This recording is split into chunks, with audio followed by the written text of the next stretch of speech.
Valentine's Day is almost here, and while the day is all about romantic relationships, it's also a good time to think about everyday relationships in our lives and how we can improve them.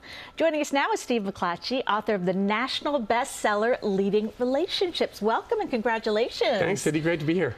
All right, so what are the signs that the relationships in our lives might be lacking in some areas? Sure. If we get better at ending relationships, we're going to know how to be better in our relationships. So how would a mature adult end a relationship? It would sound something like this.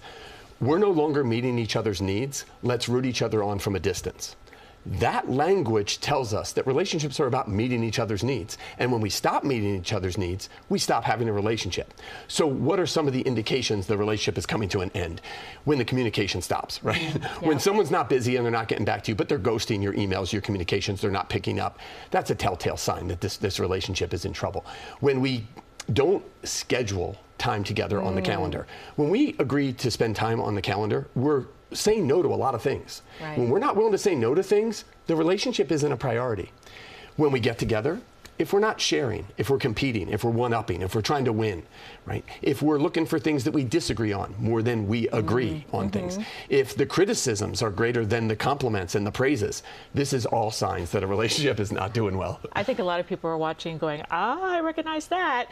So what are some goals that we can, try to get to improve the relationships we have? Sure. Once we know what we don't want in a relationship, it leads us to what we do want. So if you want to get better in your relationships, be responsive. Get back to people. When you do, set dates. I mean, what is a marriage? What is a relationship with a significant other that doesn't have dates on the calendar?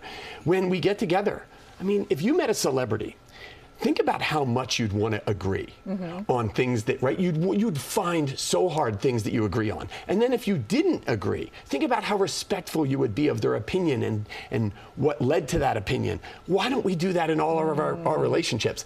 Instead of criticisms, we do the praising. These are all, I mean, if you're looking to improve the successes and the relationships that you have, these are the things that we really enjoy that connect us to other people. I like that. When you said if you met a celebrity, I kind of will have that in my mind now. Am I treating my friend well? Exactly. Yeah, that's a good one. Now, how do you navigate and maintain strong relationships when your personality is so different than the other person's? Right. It's hard to get along with people that have the same personality style, let alone different. Every personality style has strengths and weaknesses. And what do you want people to do with your own strength, with your strengths and weaknesses? The same things you do with your strengths and weaknesses, which is you play to your strengths and you work around your weaknesses.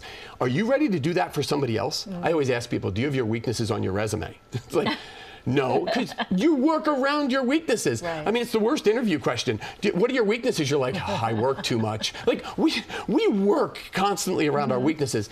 A great relationship, every personality style has them, and what we want people to do is play to our strengths and then praise them and work around our weaknesses. And sometimes different personalities actually work better together. They complement each other. And the differences are often things you admire and look up to. And then all of a sudden you look at the weaknesses, and if you focus on them, it'll destroy the relationship. So true. Yeah.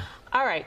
How about work relationships? Yeah. Those can be tough. And you would think, like, the same things that work with us personally are going to work at work. But there is another added ingredient at work, that if you compliment that person, what engages us most, and this is Gallup's data, when you compliment somebody, when you praise their strengths and what their endearing qualities and characteristics and what you value about them, when we feel valued in a relationship, the engagement goes through the roof. Now, what is engagement? You're willing to do more than is expected. At work, that's very valuable. But in a relationship, what engages you? What are you willing to do more than you're agreeing to?